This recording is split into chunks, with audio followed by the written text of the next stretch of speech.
Let's talk about the 7 surprising things that you can do to speed up your ability to burn fat. Now, there are things that you know, and there's things that you may not know that you need to know.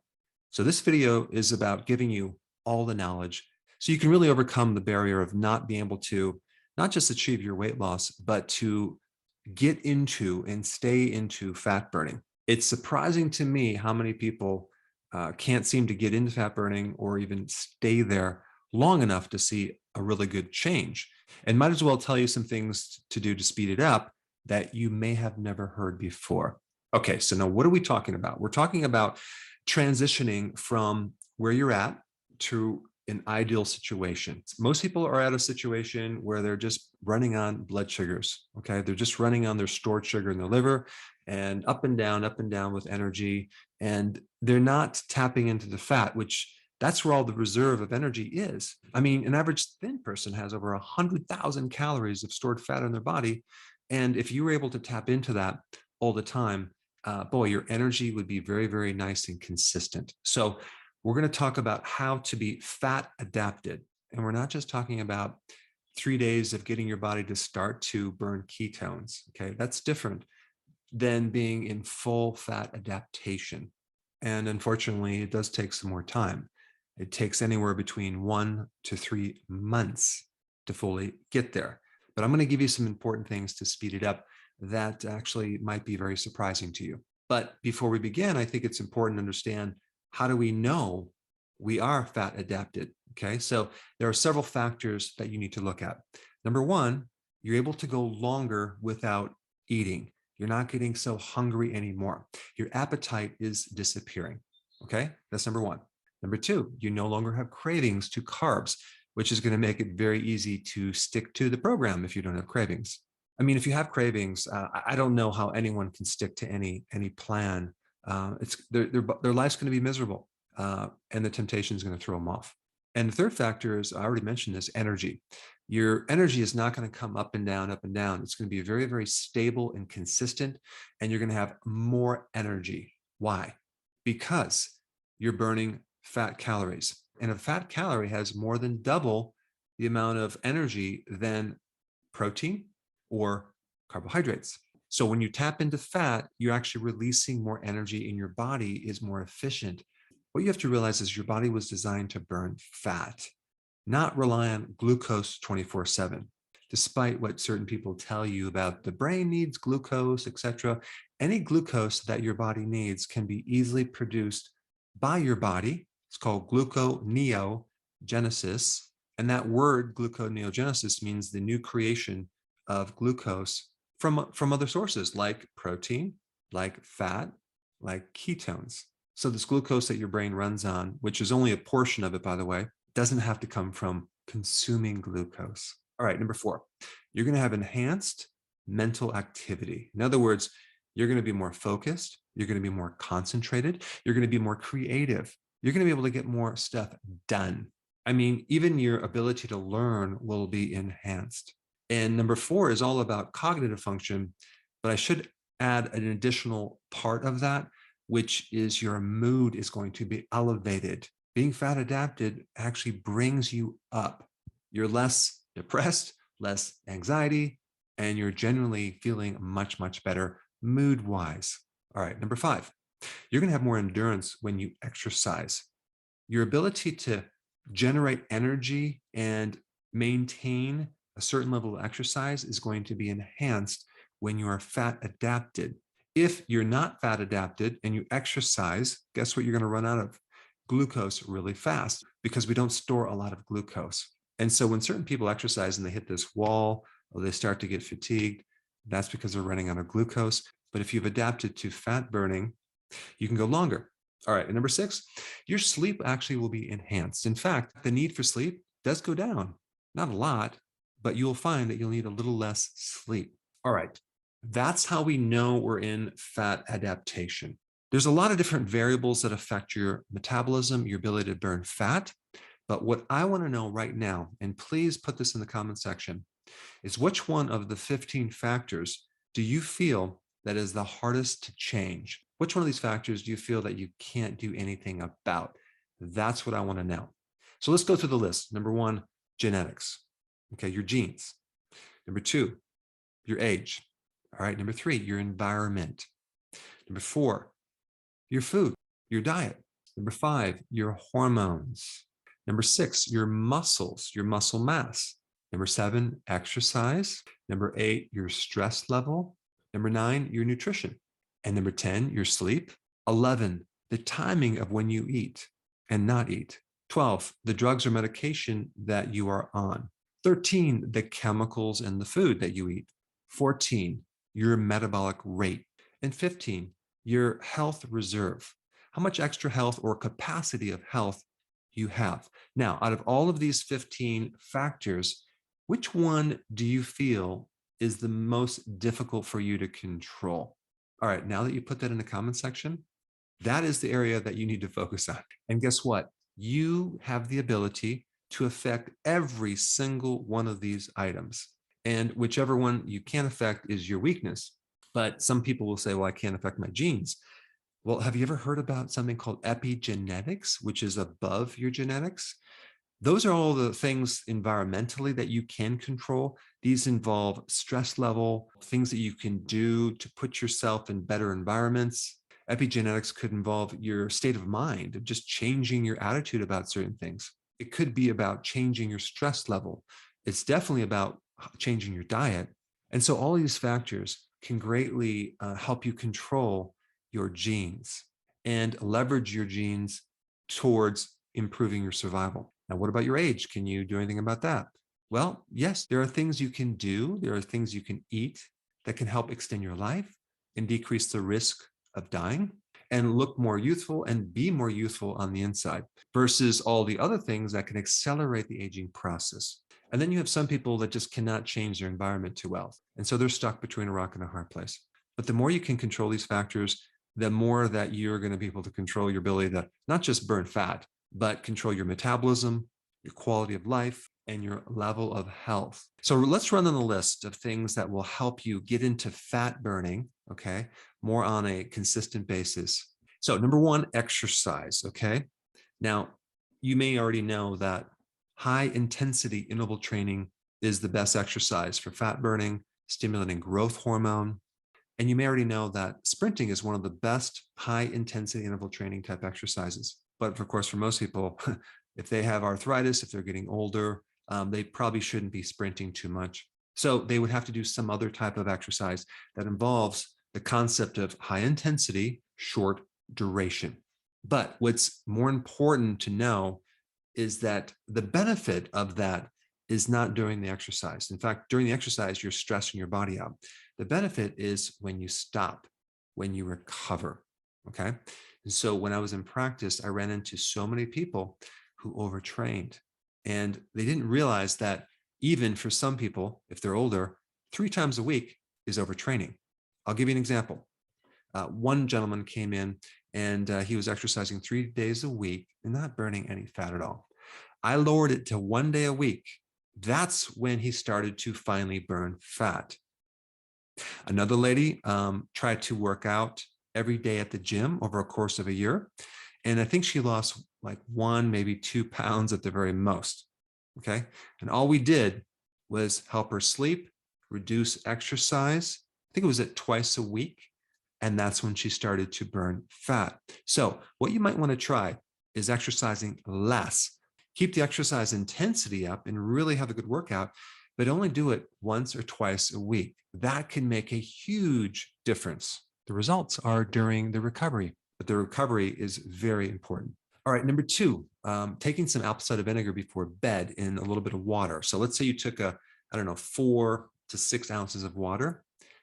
You can do it like an hour before bed, and a tablespoon of apple cider vinegar. Now, why would that help you lose weight?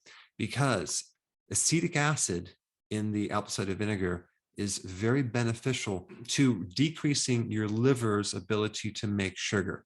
Okay, so it slows down something called glyconeogenesis. It helps lower your blood sugars. And at the heart of fat burning, it's all about fixing insulin resistance. And apple cider vinegar can greatly help you. I've had many people just add this small little tip to their daily lifestyle, and they started to burn fat. So you might want to try that. All right, number three, we all know that sleep is very, very important. In fact, a lot of the fat burning occurs when you're sleeping. And you may have already seen one of my videos when I recommend taking vitamin D3, 10,000 IUs with the K2, and B1 or nutritional yeast before bed, because the vitamin D helps reset the circadian waves, and vitamin B1 helps the excessive thinking all the time. And you do that with the nutritional yeast. But if you took that before bed, it would enhance your sleep. And you may have seen my other video on a breathing technique of slowing your breath down, especially when you're trying to sleep.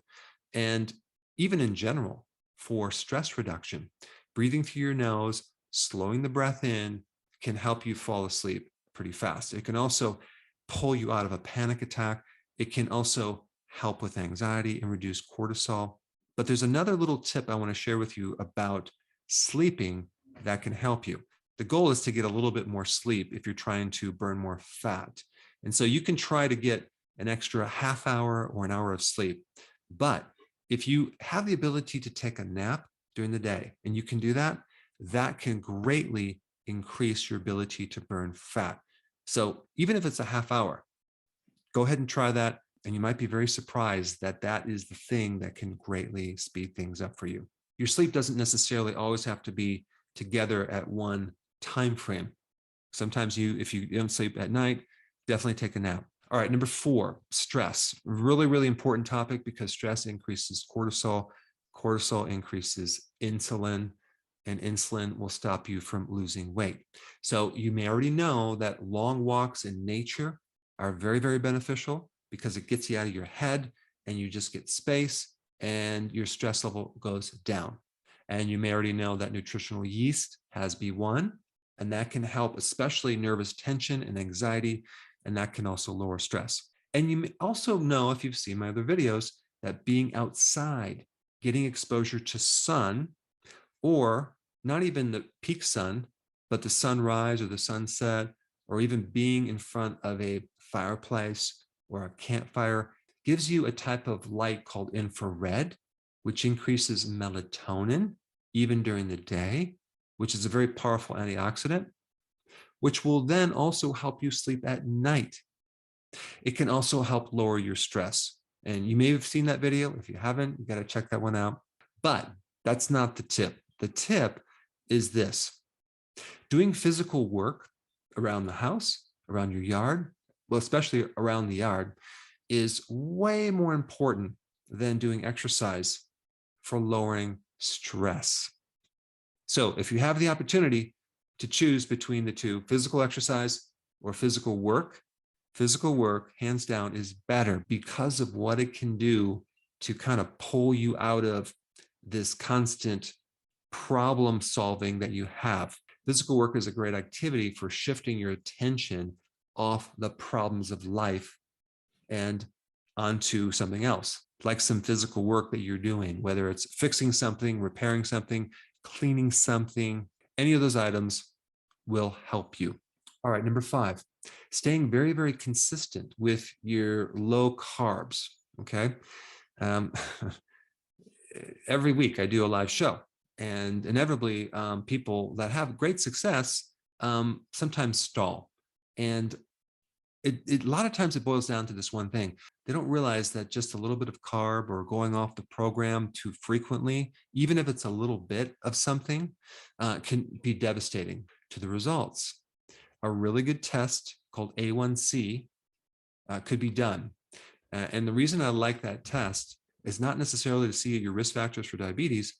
It just shows you an average of 3 months of blood sugars, because you can check your blood sugars today and then tonight have a little carb and your blood sugars can be off, and then check it in 2 days and your blood sugars can show a good marker.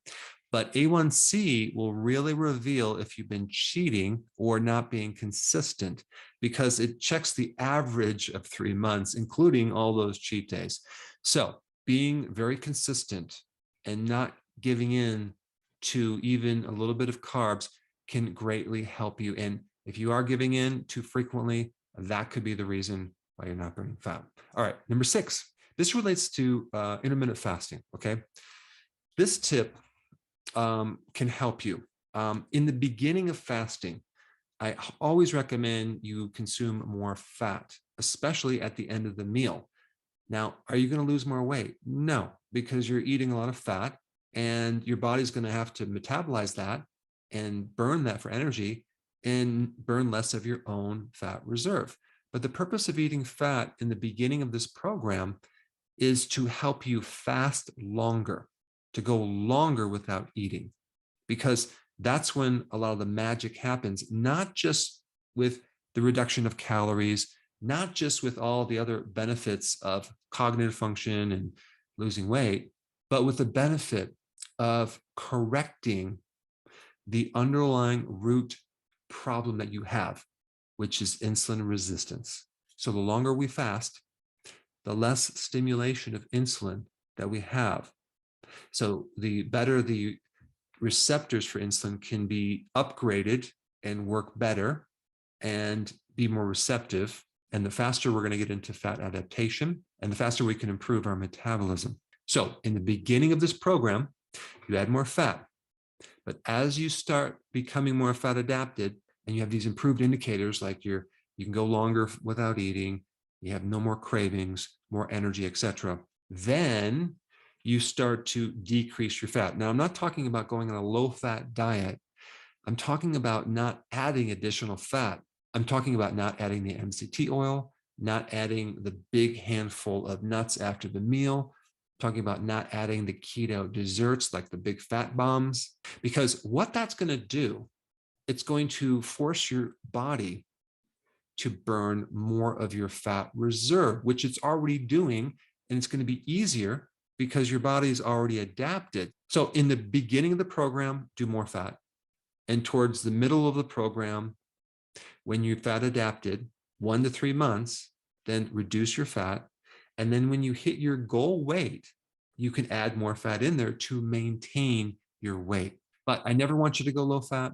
And I definitely never want you to go below 75 grams of fat per day. All right. And number 7, this is interesting.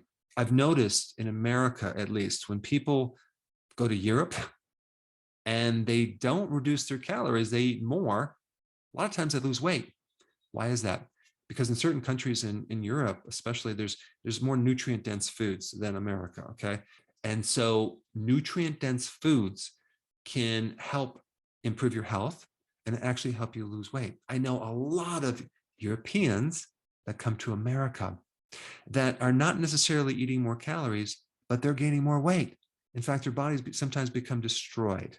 So welcome to America, the land of the opposite of nutrient-dense foods. We have foods that are void of nutrition. So when some people recommend you can do dirty keto, I mean, it doesn't matter the quality, just make sure you have those macros. Just realize that that's not the best advice. So consuming the healthy version of the ketogenic diet, and the definition of that is adding the quality, the nutrient-dense foods to your plan, I think would be some good advice. All right, so now that you have this additional information, please in the comment section, make note so I can read this of what areas that you need to focus on that you can see that this potentially could work for you. And I think a really important video, if you have not seen it yet, is this one on melatonin. Check it out right now.